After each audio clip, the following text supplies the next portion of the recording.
So here in section 20.2, we're going to quickly review the one method to approximate GDP. That's the expenditure approach. So we know GDP can be estimated by adding those groups that spend money, so consumers. I stands for business investment. G stands for government. And the difference between exports and imports. So in the U.S., it's said to be a consumer-driven economy because about 70% of the overall spending in the economy is on the consumer side. This would be different than, example, China. China, the government has a much larger role and is a little less, or significantly less consumer-driven. The alternative way to estimate GDP is said to be the income approach. This should make sense because if you think one person is spending, people spend money, that has to be income to someone else. So if I buy shoes for $200, somebody's going to get $200 in the form of income. So we could look at a relationship that the total GDP in a country is the same as the income or the expenditures that occur in that society. So for the income approach, the best way to think about this on who collects income is to think about the four factors of production.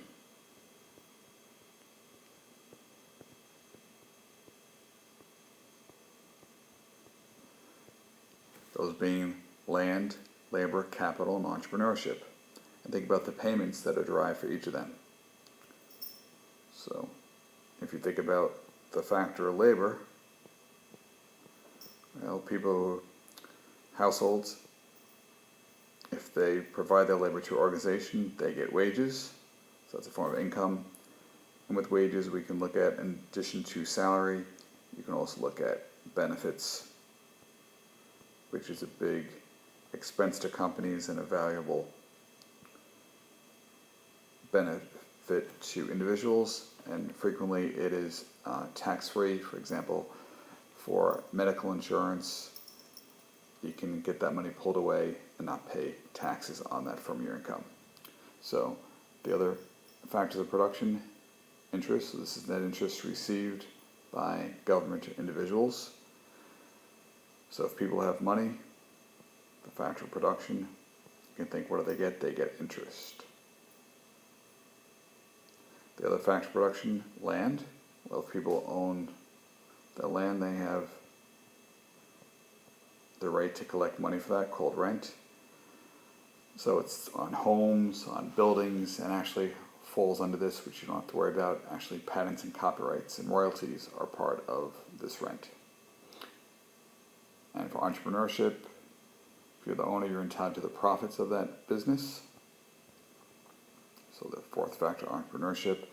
Profits, so this is self-employed. If you're an individual, have your own business. Also corporate profits. But the takeaway from this is to estimate GDP, there are two approaches. The first one we looked at in section 20.1 was the expenditure approach. That's the C plus the I plus the G plus X minus M, which is net exports, X being exports and M being imports. And the other approach, as we did right here, is the income approach. Look at all the income that in society that's earned, and you can think of that as the payment for the four factors of production, so you don't have to memorize it.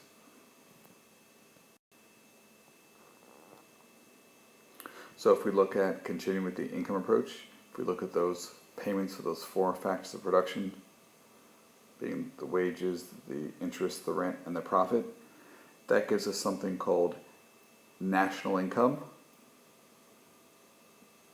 Another term for it is net domestic product at factor cost.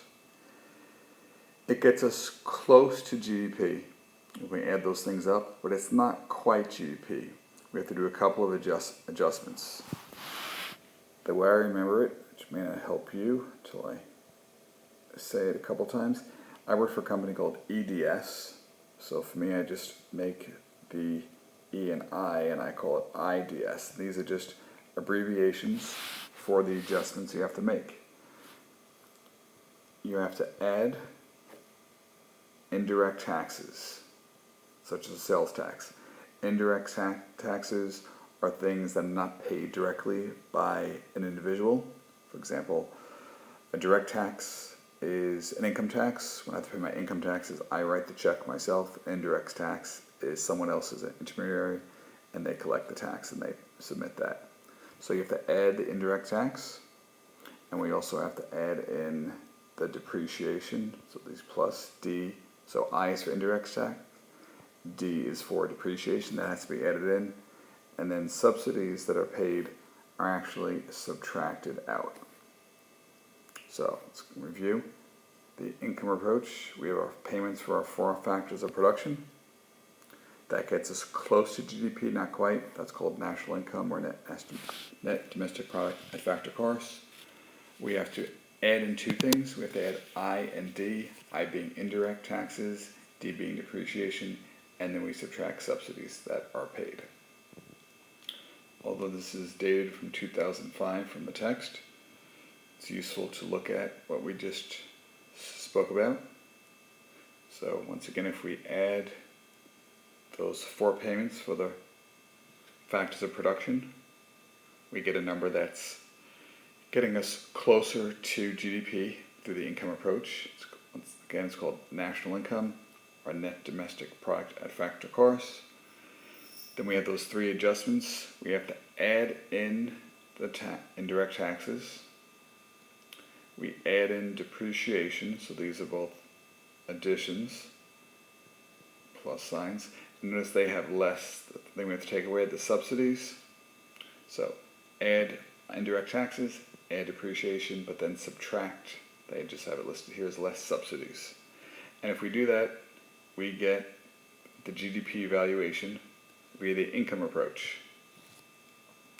Well, if you look at the value 2 lines below it, GDP, by the expenditure approach, which once again, that is the C plus the I plus the G plus X minus M,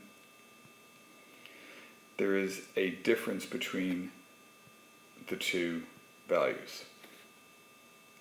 They are estimates, so it's not perfect.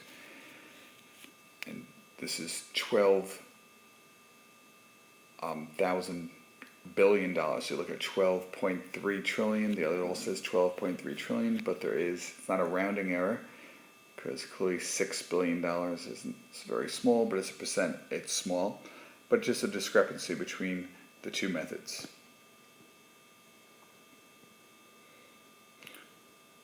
And how they work that out is if you look at the GDP via the income approach, which is our number 12367, if you add to it the statistical discrepancy, which is the difference between the GD expenditure approach and the income approach. So the GD income approach, add to it the statistical discrepancy if it is smaller, and then you will get the GDP expenditure approach. So here's a question. Name the 3 nations with the largest GDP. Well, I'm thinking you'll probably get one of them being the US, the second one being China, third one there are probably going to be some varying thoughts, but it's actually Japan. What's notable about this is a significant size in the population. And we'll look later on at something called per capita GDP. You would expect China, which has a significantly larger population than the US, would have a significantly larger overall production than the US, or certainly Japan with a much smaller population, if they were performing at the same rate.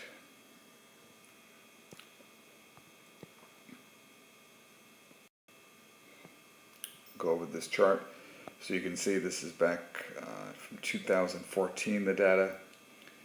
So the US GDP is first larger than in China and Japan. Look at the other nations below it. There is something, and you don't have to worry about this, called PPP, GDP based on purchasing power parity, and this is just an adjustment they make. The costs, for example, to get a coffee in the U.S., even when you adjust it for the currency differences, comparing that to that in China. So they try to say if you were purchasing a similar products, what would it be? And in that case, actually, China is ahead, but you will not of the U.S., but you will not have to worry about that.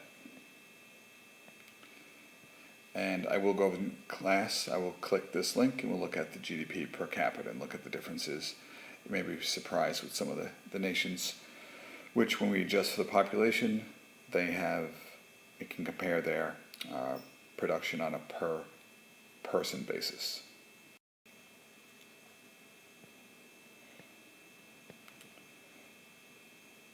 So as we just mentioned, the statistical discrepancy, the difference between the expenditure approach to measure GDP and the income approach. The last topic here is gross national product, called GDP. So we just looked at GDP. Once again, remember, it's a geographic definition of production. So no matter where a company is, if it's produced on U.S. soil, that is part of the U.S. GDP. Actually, when I was in school, GDP wasn't spoken about as much. It was gross national product. So the nationals, meaning the residents of the country. So the U.S. makes, of course, U.S. companies make goods in the U.S., but U.S. companies or owned companies are also making goods overseas. So the U.S. GNP looks at the total value of the production by U.S. companies in the U.S. and U.S. companies out of the U.S. So U.S. GDP, you add to it something called net factor income from abroad, which is looking at the difference between those U.S. companies making items abroad and foreign countries, companies owned by foreign individuals making products in the U.S. The difference actually for the U.S. is not very large. For countries like Philippines, where they have a lot of residents working overseas, it's bigger, but that would give us the GNP. You don't have to worry about that too much. The takeaway from it, though, is this question on Ford. So we know Ford is a U.S. company, makes cars in, say, Ireland. So the value of those cars that are produced in Ireland by Ford, I want to know, is that part of the U.S. GNP and or the part of the U.S. GDP? Well, since Ford is a U.S. company, it doesn't matter where those goods are made if it's part of the U.S. GNP. So in this case, it would be part of the U.S. GNP, but it is not part of the U.S. GDP. Because once again, to be part of the U.S. GDP, it has to be produced in the U.S. Since it's produced in Ireland, it would not be part of the U.S. GDP. We just come down to the bottom of this page. So if you look at your personal income, right? What's your disposable income? Well, disposable income, the difference between them, disposable income is after you pay taxes, right? What is left at your disposal? How much do you have left to spend? So personal income that you make, if you look at your salary, when you subtract personal income taxes paid, that's your disposable income. So if your income, your stated income was $100,000, if you paid $20,000 in income taxes, so the amount of money you would have left to spend or save or invest, $80,000 would be your disposable income. Of course, you could subtract the other way as the equation above. You could take your disposable income. If you added the personal income tax to that number, that would give you the personal income. Looking at this table above, I'm going to start at the bottom and go upwards. So even though, for that reason, whatever they say is less or a plus, we're actually going in the opposite direction, so they're going up. So if you take the disposable personal income, this red box, if you add, I know it says less, but we're going the opposite direction. If you add to it the personal income taxes that are paid, then the sum of those two things would be your personal income. So how do we get to this next box up here? Well, if we look at the box below it, personal income, which is most of it, as you can see, because it's smaller than the box above. If we take personal income, if we add to it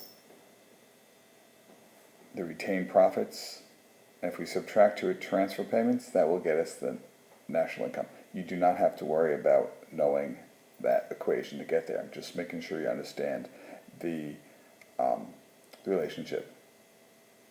However, this one you should be able to do. If we take the national income, which is the wages, the interest, the rent, and the profits, if we add the statistical discrepancy, we get the net national product. If we add the depreciation, we get the GNP. And then lastly, if we take out the net factor income from abroad, we get GDP. Honestly, you don't have to worry about this chart. You need to know things before that, but I do want you to know this relationship at the bottom of the page. And I've already discussed what the net factor income from abroad is. So that concludes the section 20.2.